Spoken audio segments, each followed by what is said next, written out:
Alright, so hello, this is one of two videos that I want to make about getting a Japanese motorcycle license. So this one is about the practical exam, and I want to be very specific and quite detailed about everything because I think that in my experience between different teachers and reading online and talking with a few people at the center, actually I got lucky with some conversations. I learned a lot, and none of this was in one specific place, so I thought it might be good to just collect it for future people who are trying to do the same.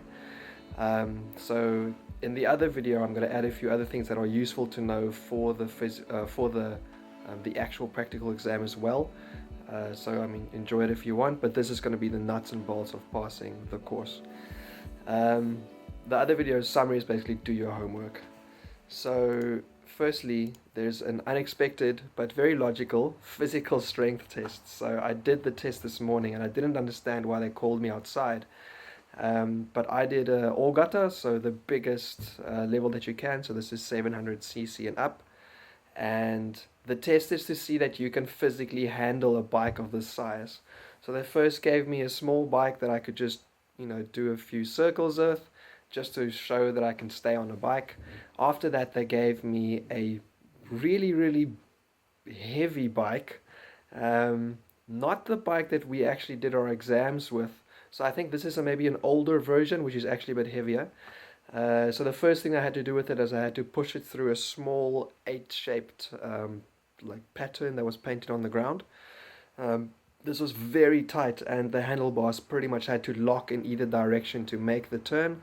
And secondly, I had to put it on its standard stand, so not the kickstand, the real full stand, which you never do for the exam or during training, really, I think. And I almost didn't get it. I think I did it twice, and the third time I just kind of wrenched it up. I can do it more smoothly, but I haven't had to practice that in forever, so be warned, you might have to do that as well. And also for this, you're wearing your helmet and your gloves, and obviously your long sleeve and so forth. Alright, so on to the practical exam itself. Obviously bring your helmet, get your gloves, a test paper, so once you've applied for the exam on the day, they give you a page that you're going to take to the course itself. And if you have a training certificate, if you went to a school to train, bring this with as well. I highly recommend that for a few reasons, including that it's just a good show that other people have taught you and they think that you can, right? Because there's a little stamp that say, approve this person is acceptable. You're wearing long sleeves, so I wore just kind of any pants, closed shoes without long laces. You don't want them to dangle, and they will maybe tell you, like, check your laces, make sure they're short enough. And then just anything that's long sleeved as well. This is the thinnest apple jacket kind of material, whatever, that you can find. But this was fine. They just want to see that you're covered from head to toe, or covered as you're covered with long clothes. And it makes you look like you kind of know what's going on. So maybe don't go with a massive biker jacket or something. It's kind of unnecessary for taking this kind of exam. So we assemble on the course. There's an invigilator, and this person, so in our case it was a man, will go through a few safety tips and things about how the day will work. He will collect everyone's test papers and training forms in order, in the order that you will do the exam as well. So kind of pay attention to that, because you'll know if you're further in or further out. For us, it went from small to big, so scooters and mid-level, and then the Orgata, just two of us were riding it today. I was actually second, so I was last out of everyone, which was both good and bad. After he's collected everything, he talked us through kind of the course. So this was a lot of Japanese, and if your Japanese isn't that great, then unlucky. But whatever you can understand, I highly recommend you listen, because the person is not only telling you general safety tips and so forth, but also might mention a few specific things that they find important or that other people are failing on recently and they are going to check. So in our case, there was something like this, and I'll mention it later. And he did talk through it earlier, so it was good to listen about that. So if he stresses something, that's great. So remember, some mistakes are an auto fail, and some mistakes are just points off. So if, for instance, on the beam or in the slalom, speed is a bit of an issue, finishing without touching or falling off, that's great. Losing a few points doesn't fail you, so you're trying to keep it straight and obviously just do the whole course as best you can. We had 2 routes on our course, and the homework I mentioned relates is in the first video about what I did about that. But if you forget the route while you're going, you are allowed to stop, obviously very safely, and then ask the invigilator, sorry, am I going left or right, or what am I doing? If you make a mistake, he might use a megaphone or something and just tell you, can you stop, and then can you come around and come from this side again? But it's better if you don't forget, and ideally you should remember. If you forget maybe 2 or 3 times, the invigilator might just kind of be, sorry, you're obviously not prepared. You're not getting through today. So once he's explained everything, he's going to get up on his tower, and then the first person will go, and you'll obviously work through in the order that he collected the papers. All right, so here we go, step by step, get everything right. Number 0, wear your gear and clothes properly and put it on when the person before you is going for their test. You don't want any last minute problems with, like, my zip is semi broken on this little jacket, so I was sitting there trying to get the jacket closed, but I did it in advance, so I didn't have to struggle when the guy was waiting for me to start. All right, so number 1, mounting and entering the course. All right, so he's going to give you confirmation. All right, cool, next person go, and you're going to have a little smile, and you're going to go yoroshiku onegaishimasu, and a little bow. He's far away, so big voice is good. And then you step up to the bike. This is just general courtesy. We're trying to make a good impression for this person, so I highly recommend it. When you get to the bike, just check. Yes, it does have 2 wheels. That's really good. You don't have to check the wheels properly, but it's good to just look like you're looking at the bike for like half a second. Grab both handlebars, engage the clutch and the brake, and push it up off the side stand. Put the side stand away. Check behind you. No imaginary cars are coming out from all the other test takers who are watching you now. All right, just safety first. You put your right leg over, you get on. All right. After you've done that, your right foot immediately engages the right brake, the foot brake. Sorry, the right brake, the foot brake, and you use your hand and you touch both mirrors, or you can adjust both mirrors, but you're not actually going to use them in the test properly. So just show that you are checking the mirrors. I recommend the right hand because the left hand's holding in the clutch, obviously, at this point. All right, so now you're going to turn the key and you're going to start the motorcycle, and you're going to sorry, let's go back. You're going to start the key, engage your brake, start the ignition, and then not freak out because the bike might have an alarm that goes off when you start it. A lot of us thought we did something wrong, but that is just the bike starting alarm. It says it's turning on. The invigilator will know, okay, this bike's been turned on. All right, so you've turned it on. All right, weight goes onto your right foot. The right hand's holding the brake. You go into first gear because it's in neutral when you get it. Back onto your left foot. Engage your brakes again. Turn on your right or left indicator. Mostly it's right, I think. But anyway, whichever way you're going. Check your left mirror. Check your left blind spot. Your right mirror. Your right blind spot. Check the road. Right first, then left. Ikimashou. All right. Number 2. The outside lanes, the traffic light or lights, and pumping the brakes, which was a bit of a strange one. So the traffic light is a real thing. If it is red or green or yellow or purple, anything but green, if you are psychic and you have a premonition it's going to turn yellow right now, then stop. We had someone who partly failed because she accidentally went through a yellow light, although it might have changed at a really bad time. You're likely to have to turn at the light, so you should be going slowly anyway. But just make sure that you don't drive through a light that you shouldn't. It's a big no-no. All right, secondly, the outside lanes. The outside lanes are the only place where you really have to speed up during the course. Mid-size motorcycles and scooters speed up a little bit, middle bit more, and then bigs or gutter-sized bikes should speed up a bit more. You show that you are comfortable with the size of the bike that you have and the power underneath you, and this is the only place where you have enough space, probably, to really do this. You can go into third gear if you want to. It's not completely necessary, but if you're comfortable shifting up to third and back to second, it's cool. The other thing about the outside lanes is that if you need to cross 2 lanes, so for instance, if you're starting on the left lane, there's another lane from your direction and then the opposite lane, and you want to take a right turn, you indicate, you do your checks, and then you cross both lanes in one movement. Don't cross halfway and then check again. You're wasting time, and it's not the way you should do it. You should just cross completely from one side to the other. Remember to indicate early, obviously, and pump your brakes and slow down for turns and for curves. You don't accelerate or brake heavily during curves. You do that beforehand and you cruise through them smoothly and very professionally. Alright, cool. Pumping brakes. So pumping brakes is the same as cars and it feels a bit unnatural at first, but you'll get used to it, don't worry. The real trick of it is that your bike has a light that shines when you use, I think, only the right hand brake. I don't know about the foot brake, but definitely your hand brake like engages the light and shows this guy's using his handbrake. So pumping brake is not so much about throwing your weight because you're braking and so forth. It's about this light showing that you are engaging the brake and disengaging the brake. So if you have to pump the brake, you always pump 2 or 3 times. Unless you're in a very short space, there's obviously no need to pump double because you're going slow already. The first pump isn't even really all for braking. It's more to show people behind you, I'm going to start braking now. My brake lights are going to go on. For the invigilator, the light that shows you're using your brake is coming on. So first pump is soft, don't worry too much about it.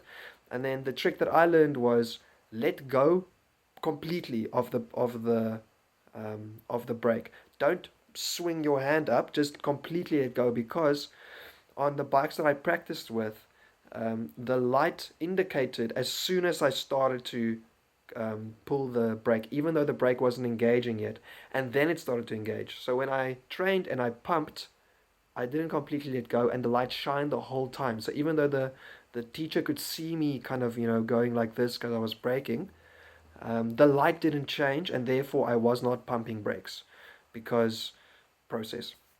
So make sure that you let go so that the light goes on and off, and the first brake doesn't have to be super hard. You're actually just kind of like letting the light shine, and then you can brake again for the proper brake.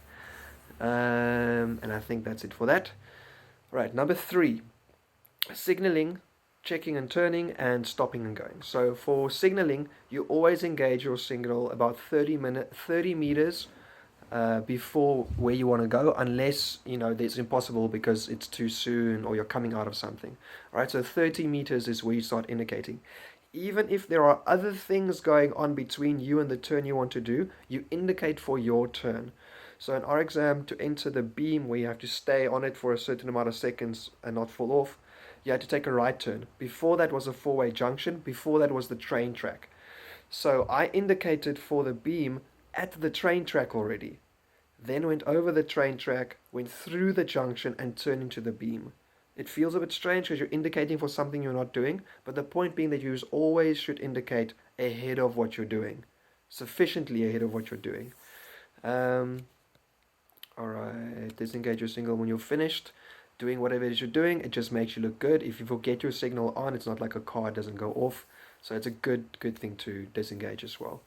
And when you take a lane change, so first part lane change, for lane changes to the left, you indicate to the left, you look at the right mirror, the left blind spot, you face forward again, and then you turn. You don't have to turn like this, you can turn, a nice bike turn, all the way to the left lane, and then assuming you're not going to turn again, you disengage the indicator, otherwise it's on because you're going left.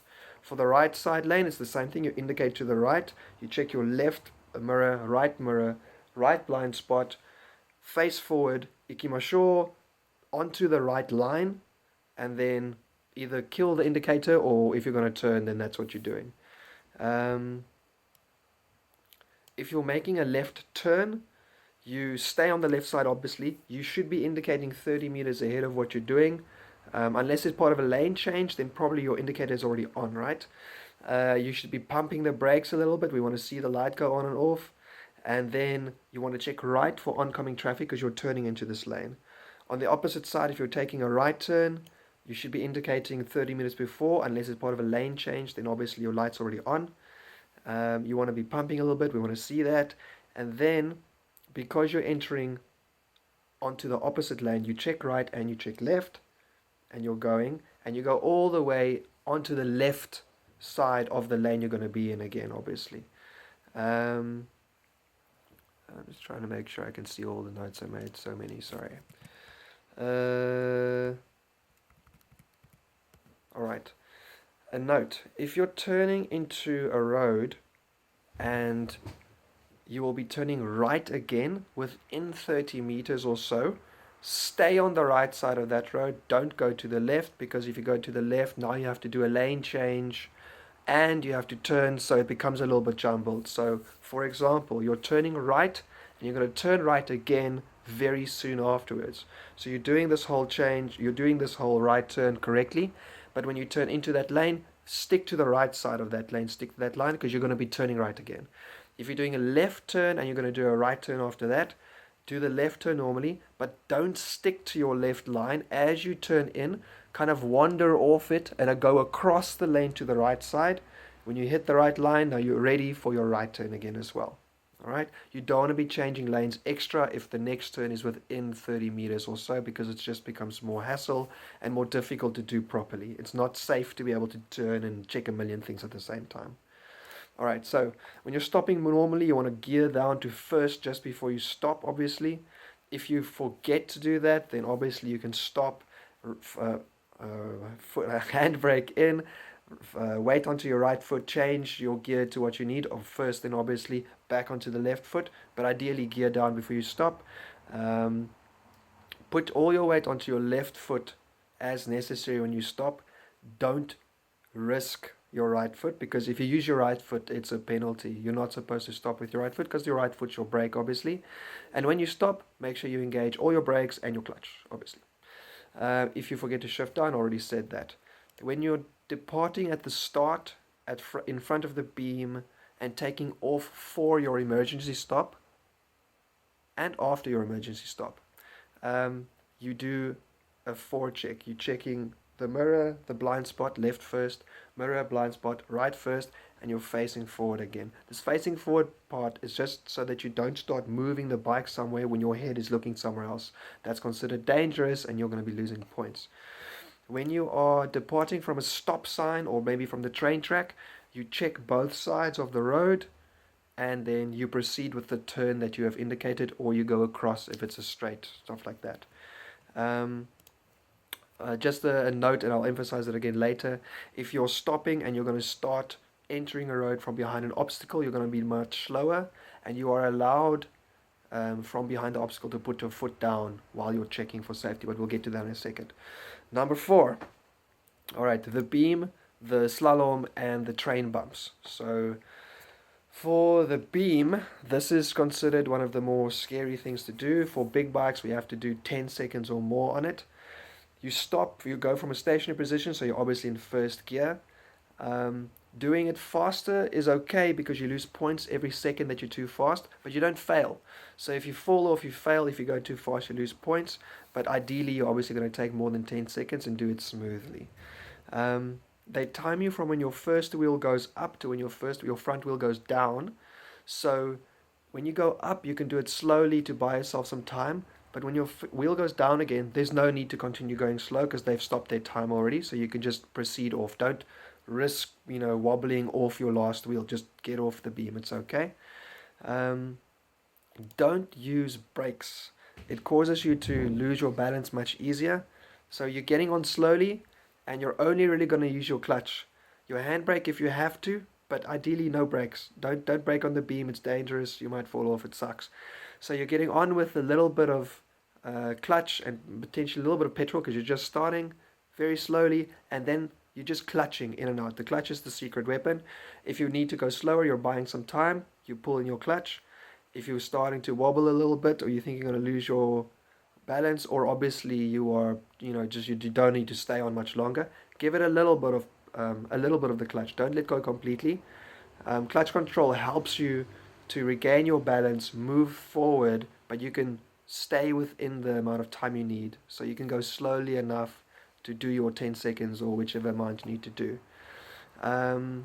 Stopping after you finish is okay, but if you're going slow enough anyway, you can probably indicate and check both sides or whatever you have to do without it. But you can stop. It's not the end of the world to stop after you've finished with it. Alright, the slalom. So for big bikes, we need to do this under 7 seconds. You're doing it in second gear because you're coming in straight from the road. So second gear, please. First gear is too responsive. It'll what's the word for this? It'll pull you around. It's not the right word. So when you enter the slalom, Try to do it from as head on as possible, because that'll be similar to what you practiced quite likely. So if you're coming from the side and this is where you have to get in, don't do it half sideways. Try to go in kind of straight so that your first turn, which is normally where you make your first mistake or it feels uncomfortable, feels quite natural. Don't touch the cones, that's a fail. So going too slow is okay, you lose points, but if you touch the cone, you're out. And at the least, you should try in the exam to finish the whole exam, even if you fail on losing points. But ideally, obviously, you want to pass the first time because that feels amazing. Um, you're going to have a little bit of petrol on the accelerator, just like add a little bit there. And then between your foot brake and your clutch, so clutch in, clutch out, you're just going to be pushing your bike through the curves. Enjoy that, it feels lovely. Um, because they time first wheel or front wheel in, front wheel out, if you can speed up a tiny bit right at the end, you can cut out a few milliseconds of your time. You know, you don't want to go roaring off into the distance, but when you clear the last curve, maybe keep that acceleration until you finish your front wheel between the two cones, and then you start braking again. Yeah, train bumps. So I don't remember if the smaller bikes had to do this. For the big bikes, we have to do a standing kind of train bump situation. You're coming in on second gear because you're driving straight from the road. Slow down a bit and stand up in advance. Don't stand up as you get to it. Just stand up right in front of it because it's fine. And then that way you don't look like you maybe didn't stand up. You want to make it clear. I'm standing, I'm doing it, I'm finishing. Same goes for the end. Wait until your last wheel is off the last bump and then sit down again. Sorry, I think I'm getting super dark. I got a new phone because I broke my old one, and the new one is just total shit. This is an Xperia X5 or something from Sony. It's not great, sorry. um, Keep a tiny bit of gas and then just use your clutch. Again, similar with the slalom, keeping a little bit of the accelerator going and then just clutching in and out means that you can get through without having to worry about how much you're giving. And you only have to do this over 5 seconds, so it's actually quite easy, to be honest. Unless you're trying to drive through it, if you're going slowly, you should definitely be able to do 5 seconds. Obviously, first wheel on, first wheel off, I think is the timing again. But the sitting up and standing up and sitting down should be clearly away from the bumps. All right, number 5. I can't tell if I'm getting darker. I'm so sorry. Maybe I'm just getting a tan while I'm sitting here. Number 5, the crank, the hill start, the 8 curve, and an obscured entrance. Alright, so the crank was one of the things that I struggled with while training, but it turned out that the training course was obviously at a much smaller place than the actual department's training or department's exam course. So the crank at my training place was actually more difficult than the crank at the actual exam, which is a bonus, I suppose, compared to the other way around. I expect that it should be the same for other people as well. You're going into first gear before you go in, and we had big cones all the way along the outside, and then at the turns we had a few smaller cones to restrict the movement a bit. So when you come up to your turn in the crank, go to the outside and take the turn in, go to the opposite outside, take the curve in. It just makes it an easier turn. Don't restrict yourself by turning from the inside. Sorry, this is so much speaking. Again, clutch is your secret weapon. There's no speed limit here or timing. You just have to get through it smoothly. So you can go through it smoothly. Make sure your front wheel points where you want to go so that if you start to feel like, oh, this is a bit tight, you can give it some clutch and accelerator. The point of it is that when you engage your clutch, it always restores your balance to a degree, but you want to make sure that you're going where you need to go. You don't want to suddenly start heading into the side of the cones. If you hit a cone, you're out. And I think also if you put the foot down, so you need to have that clutch going for you. Don't worry about your indicators while you're doing it. I felt very, very comfortable, so I actually killed mine halfway and turned it onto the right because I had to take a right turn after the end of the crank. But you can finish the crank and indicate afterwards. Again, I think it's actually okay to stop when you finish and check and go. But because you're going pretty slowly, you can check and go without stopping. It's not a big deal. Yeah, that's great. Alright, the hill start. Alright, so the hill start is not super steep. You're not fighting Everest or anything, but it's just enough to make the motorcycle roll back if you don't keep a brake in and if your clutch is engaged. So stop with your front wheel at the line, not across the line, not on the line, just before the line. Um, be in first gear, and if for some reason you're not, brake, right foot, go to first gear, obviously. Check your mirrors and your blind spots, left and then right, and then go. Where we went, the invigilator's tower was right behind this, and then there was a tiny road. So we had to go and then slowly check to the right until we could confirm we were okay, left, and then finish the hill. Um, it didn't make it especially difficult, but it just meant that you should keep your speed regulated while you're going up the hill. Don't freak out and go over very quickly. Small pro tip, some people forgot the indicators on. At a point like this where you're making a full stop, it's a good time to just press in the indicator. Whether you forgot or not, you'll be killing it, and then you know that this guy looks like he knows what he's doing. This girl knows what looks like she knows what she's doing because the indicator isn't randomly shining while they're driving. All right, after this, the 8 curve. So proper 8 curve. This was not at the place I trained at. We didn't have one. But it was very easy actually. So we enter the 8 curve, you do it, and you exit again halfway out. The only real thing was you're in second gear, you can do it slowly and smoothly. And where you entered, it was a little bit easier to again go a bit to the right before taking the left turn. Not a lot, but you're giving yourself a bit of space to make an easy turn into the 8. It's not very tight, it's very simple. Just keep your balance and go through. Alright, and here we go to the thing that our guy emphasized, the obscured entrance. So he emphasized this, and he emphasized this to some of the people who were getting feedback after not passing. This is one of the things he mentioned. So I got to hear this, thankfully, because I was going last. So I really made sure that I was checking. Alright, you come to a complete stop behind the obscured entrance. Make sure you're in first. If you're not, obviously do that, but you should be in first already. Indicate where you want to go. And now it's time to tease the road with your presence. You're gonna look to the right. It doesn't matter where you are. You're obviously entering with traffic coming from the right first. So you're gonna lean a little bit forward, look to the right, and inch forward. You can put your foot down, your left foot. You can put your foot down as you inch forward, until you can see it's clear. Then you check left, and then you can go. Alright? Don't check left and right. A lot of people like to do multiple checks because they feel it's safer. It just makes you look like you don't know what you're doing. Check to the right, confirm there's nothing there, then check to the left, and then go. And boom, you're finished. Alright, number 6. We had a train track to cross. There was an obstacle in the road, and we had an emergency stop. And this is the last point before finishing. So the train track is very simple. A train track is a full stop. Same with cars. You come to a complete stop. You check right, you check left. If it's all good, you go. There's not too much that's funny about it. That's really it. It's kind of like a stop sign. The obstacle in the road, this is one of the places where we could see people kind of doing multiple checks, but it wasn't so necessary. So at our obstacle in the road, maybe for yours too, there is a four-way junction just behind it. So it becomes a bit more complicated.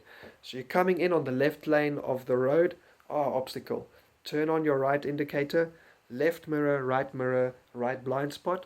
You go to the right into the oncoming traffic lane, but sticking to the left side of it, so you just cross the middle line.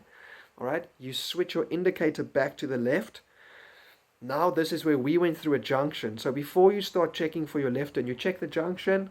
I'm good, I finished the junction. Right mirror, left blind spot.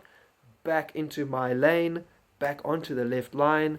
And I had to do a left turn, so I kept the indicator on, but if you don't, then you kill your indicator. Alright, don't do a million different checks. Don't check things in the wrong order, because it looks like you're just trying to look safe. You do a right turn check. In our case, we had the junction. We do the junction check first, then we do the left turn check, and we go back into the left. For all of these also, once you've done checking, put your head facing forward, and then go. Don't, for instance, at the start go left mirror, right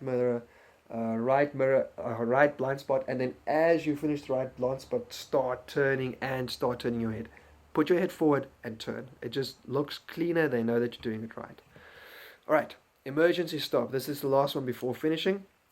For emergency stops for big, for all gutter we had to go 40 k's or over. For the mid-size you have to do 30 or over. There's a spot that you stop at to start. This is not so strict, but obviously stop before the line in first. And we had to ask our invigilator if we can go or not. He's supposed to just make sure that everything looks safe, slash looking at your, I know, the way you do this entire immersion check. So this is where you start. Where you stop, there's another line. The first line indicates where you start braking and maybe clutch, but actually just start braking. Yeah, no clutch. Start braking at this line. Don't start braking before. He's got lights, you can see if you do. And then after that, your goal line, there's three. There's a first one, a second one, the third one. For big bikes, maybe for all bikes, we have to stop with our front wheel in front of the middle line. So you're trying to stop within, I don't know, maybe it's like 8 meters or something, I'm not sure. Alright, so I've stopped, I've checked, he says, alright, it's cool to go, I'm in first gear. I'm going to start off from a full stop, so I just check everything quickly to feel safe. I go. At our course, there is a curve from the start line before you get to the end where you're supposed to do your emergency stop. When you get to curves, you don't accelerate, you don't slow down in curves, you do what you want to do before the curve, and then after the curve you do something else.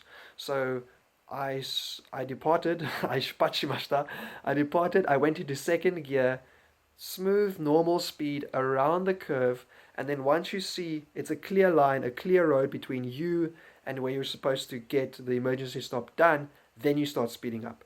And you want to speed up and you want to go to third gear. If you stay in second gear, you have to give a lot of gas, and the bike sounds funny because you're pushing the revs up higher than they're supposed to go.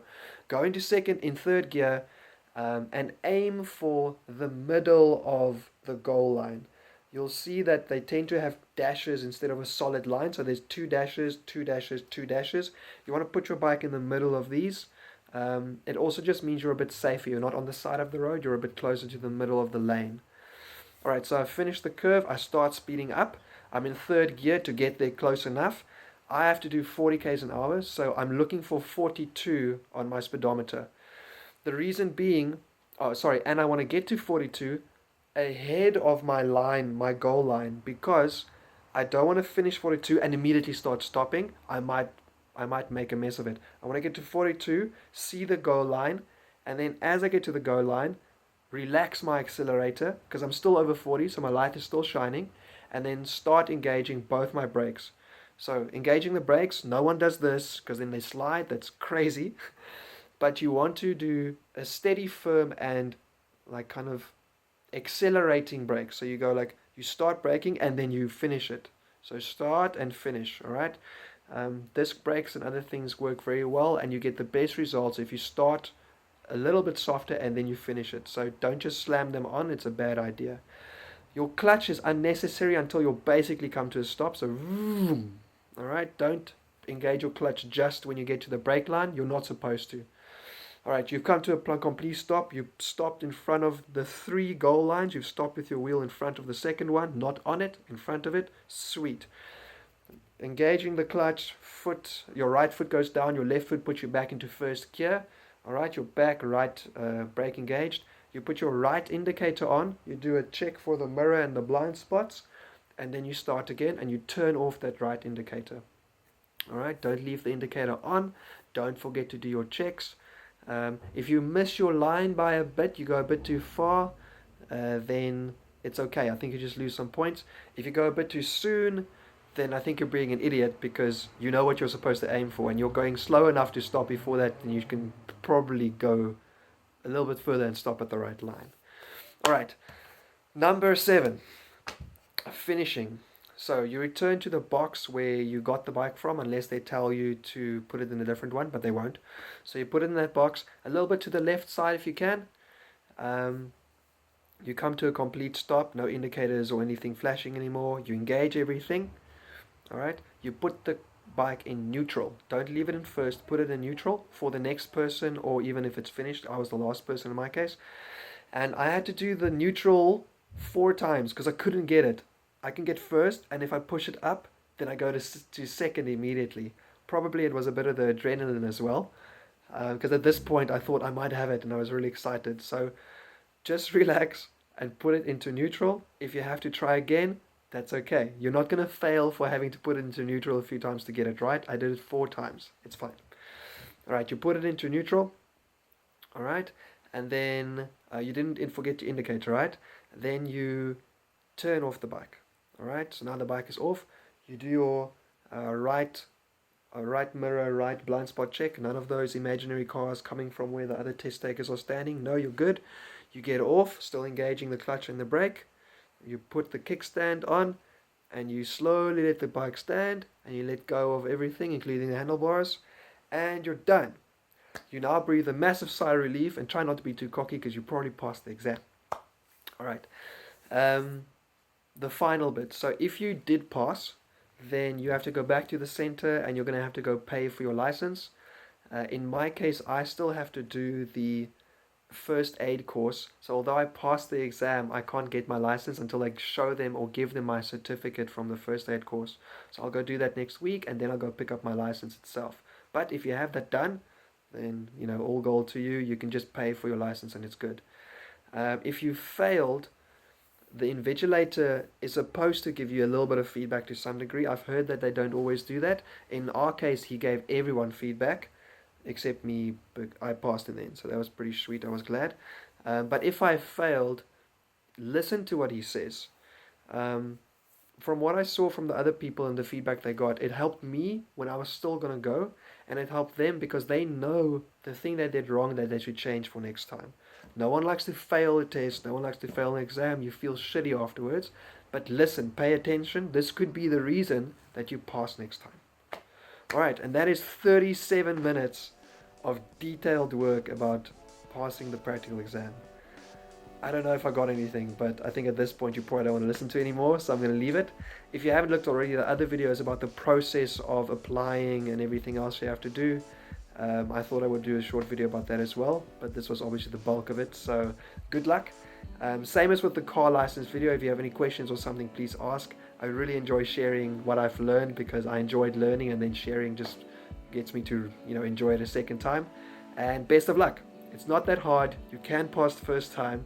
Just do your homework and pay attention. Bye-bye.